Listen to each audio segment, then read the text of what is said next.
Hello, world, and welcome to the Quick Kick Picks presented by Bros Talking Soccer. My name is Dave Knittle here with my brother Christian. Christian, how does your mouth feel? My mouth feels great, Dave. Tell me what that mouth do. Tell me what that mouth do. The dentist did not hurt you too much? No, this is one of the first times ever in the history of dental work on any human that's ever existed that has laughed and not been in excruciating pain. So, one of those good days. I'm glad you're having a fantastic day. Listeners, viewers, hopefully you're having a fantastic day as well. Before we get to the midweek MLS match, midweek MLS action. We're only talking about two matches here, but wanted to remind you that we restrict ourselves to about 2 minutes per video because that's what Twitter restricts us to. The other thing, make sure to play our Quick Kick Picks game. Give your predictions if you're watching on YouTube. Leave your comments below or preferably respond over on Twitter. It's easier for us to interact with you. But if you predict the home team score correct, that is a point. If you pick the away team score correct, that is another point. And if you pick the result of the match correct, that is also a point. If you predict all three correct, you get a bonus 2 points, 5 points available in total per game. The winner at the end of the month will get to come on our podcast. 15-minute appearance interview. We'll get to chat with you. And it'll be so much fun. You definitely want to be a part of it. We've only had 1 week so far, so you can definitely still play, get into it. And if you get a couple scores perfect, you can jump up that leaderboard very, very quickly. That is my couple of comments. Christian, anything you want to add before we get into it? Yeah, try and beat us. We're the best. So if you beat us, you become the best. And you could take over this podcast if you beat us enough. So there you go. Okay, all right. Well, Chris is making that guarantee. I'm not making that guarantee, but he's in first right now. I'm in second. Chris is tied for first. But it's 1 week. Don't get overconfident. All right, let's get into the games today. Wednesday, June 5th, we have the Montreal Impact hosting the Seattle Sounders at 10:30 p.m. Eastern Standard Time. Now that I'm seeing that, is that time correct? That doesn't seem correct. But what time did you say? 10:30 p.m. Eastern Standard Time. No, that's wrong. It's 7:30. Okay. On whatchamacallit, it had on FootMob it had it as the wrong time. We're gonna start that one over. YouTube viewers, you're getting a little bonus footage there. It's 7:30 p.m. Eastern Standard Time, Christian? It is indeed. Okay. First match of the midweek action, Wednesday, June 5th, we have the Montreal Impact hosting the Seattle Sounders. Oh, I'm all kinds of mixed up. 7:30 p.m. Eastern Standard Time. Christian, what do you think is going to happen here? So I think Seattle is going to end up winning this match in a pretty close game. I think Seattle might score late first half, take a 1-0 lead, and then score a sealing goal late on. I don't think Montreal have that much to offer going forward, but one of those goals. You know what happens when you score from the ceiling. So Montreal, they just haven't been in the best form. They have won one of their last 5 games, 3 losses in that period, and it's not really been happy homecoming for them either when they are at home. So phone away from the mic, please.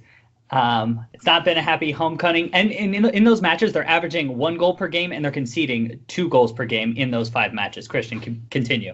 Yeah, so I think that Seattle does win this game 2-0. I think Montreal are just not in the best form right now, and even at home, they're not going to get the job done against a very talented Seattle team.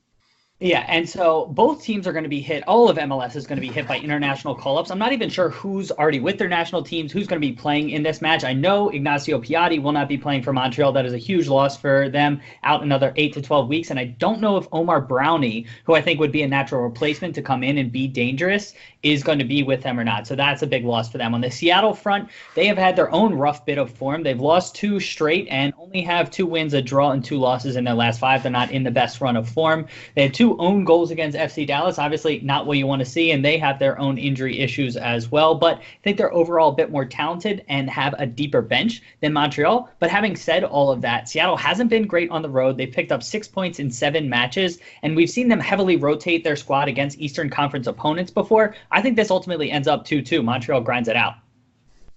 Yeah, I do not think that Montreal does get that result here, and it is a Seattle victory on the road. Score? I said 2-0. There you go. All right. Next match we have is Thursday, June 6th, we have New York City FC hosting FC Cincinnati at 7 p.m. Eastern Standard Time. Now, NYC FC has had yet another draw this past weekend. They tied Columbus 2-2. That is their league-leading 8th draw of the season.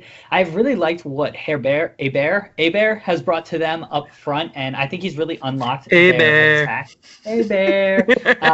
But they only have one win and 4 draws in their last 5 matches. Again, they're keeping matches tight, but they're not getting wins, and that's a concern. Oh, excuse me. They have 1 win and 4 draws in their 5 home matches, and that's all they've played this season. That's what I meant. It's surprising from that perspective because they usually have a home field advantage playing on that tiny field and with the weird angles and all of that. You would have expected them to have more of a home field advantage. Now, having said all of that, they're playing FC Cincinnati, and I think they get a win here. But, Christian, what do you think is going to happen? Yeah, absolutely. I'm agreeing on the win there for NYCFC. They are in such contrasting runs of form right now. Yes, New York City is drawing a lot, but they also have only lost 1 game on the season. And coming up against probably the weakest team in all of MLS right now, just in terms of form, Cincinnati have lost 9 of their last 11 matches, only picking up 4 points in that stretch. They have no hope going into New York, where New York City does have that extreme home advantage with the weird field that they play on in, was it Yankee Stadium, I think? Is that the name of the actual stadium? I believe so. Okay.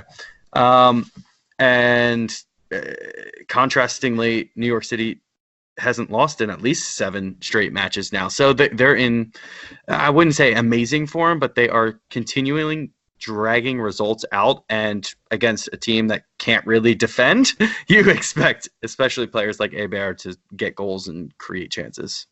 Yeah, NYCFC has only scored 4 in those home matches, though, and they've only given up 3. FC Cincinnati, speaking of low scoring, they only have 0.8 goals per game. And in those 11 matches, Christian, they have 5 goals scored and 23 conceded. I think NYC gets a 3-1 win. Did you give a score? I did 4-1. 4-1? All right. That is what's going to happen this midweek. Make sure to leave your predictions below the video if you're watching on YouTube, or go over to our Twitter at BTSoccerPod. Leave your predictions there. This has been a Quick Kick Picks presented by Bros Talking Soccer. I'm Dave. That's Christian. Christian, anything you would like to say in closing? Let's go get some matches played. All right, everybody. Go enjoy.